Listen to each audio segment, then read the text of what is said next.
ಮೈಸೂರಿನ ಉದಯಗಿರಿ ಗಲಭೆ ಕೇಸ್ಗೆ ಸಂಬಂಧಪಟ್ಟಂತೆ ಸಿಐಡಿ ಅಧಿಕಾರಿಯ ದಿಢೀರ್ ವರ್ಗಾವಣೆ ಒಂದು ರೀತಿ ಅನುಮಾನವನ್ನ ಹುಟ್ಟಿಸಿದೆ.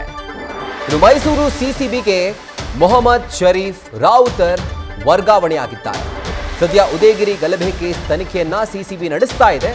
ಆದರೆ ಮೊನ್ನೆಯಷ್ಟೇ ಸಿಸಿಬಿಗೆ ಗಲಭೆ ಕೇಸನ್ನ ಸರ್ಕಾರ ವರ್ಗಾವಣೆ ಮಾಡಿತ್ತು.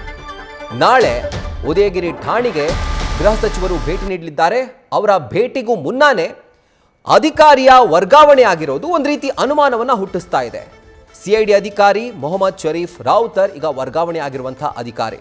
ಸೊ ನಾಳೆ ಉದಯಗಿರಿ ಜಾಗಕ್ಕೆ, ಆ ಒಂದು ಪ್ರದೇಶಕ್ಕೆ ಗೃಹ ಸಚಿವರು ಭೇಟಿಯನ್ನ ನೀಡ್ತಾ ಇದ್ದಾರೆ. ಅವರ ಭೇಟಿಗೂ ಮುನ್ನ ಅಂದರೆ ಹಿಂದಿನ ದಿನ ಇವತ್ತು ಸಿಐಡಿ ಅಧಿಕಾರಿಯ ವರ್ಗಾವಣೆ ಆಗಿದೆ. ಹಾಗಿದ್ರೆ ಸರಿಯಾದಂಥ ತನಿಖೆ ಮಾಡ್ತಿದ್ದಾರೆ ಅಂತ ವರ್ಗಾವಣೆ ಆಗಿದೆಯೋ ಅಥವಾ ಸರಿಯಾದ ತನಿಖೆ ಮಾಡ್ತಿಲ್ಲ ಅಂತ ವರ್ಗಾವಣೆ ಆಗಿದೆಯೋ ಅದು ಸರ್ಕಾರವೇ ಸ್ಪಷ್ಟಪಡಿಸಬೇಕಾಗಿರುವಂತಹ ಒಂದು ವಿಷಯ.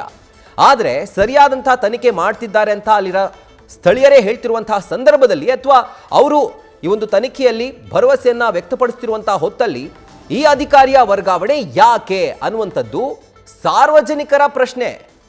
ಸೊ ಈಗ ಈ ಅಧಿಕಾರಿಯ ವರ್ಗಾವಣೆ ಯಾಕಾಗಿದೆ ಅನ್ನುವಂಥದ್ದನ್ನ ಸರ್ಕಾರನೇ ಸ್ಪಷ್ಟಪಡಿಸಬೇಕು. ಯಾಕೆಂದ್ರೆ ಉದಯಗಿರಿ ಗಲಭೆಯಾಗಿ ಈಗಾಗಲೇ ಹಲವಾರು ಗಲಭೆಕೋರರನ್ನ ಪೊಲೀಸರು ವಶಕ್ಕೆ ಪಡ್ಕೊಂಡು ತನಿಖೆಯನ್ನ ನಡೆಸ್ತಾ ಇದ್ದಾರೆ.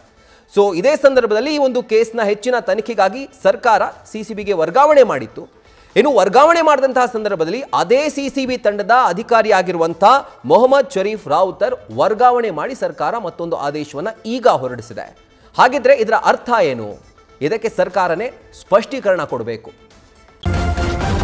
ನ್ಯೂಸ್ ಫಸ್ಟ್ ನಿರ್ಭೀತಿಯಿಂದ ನಿಮ್ಮ ಪರವಾಗಿ.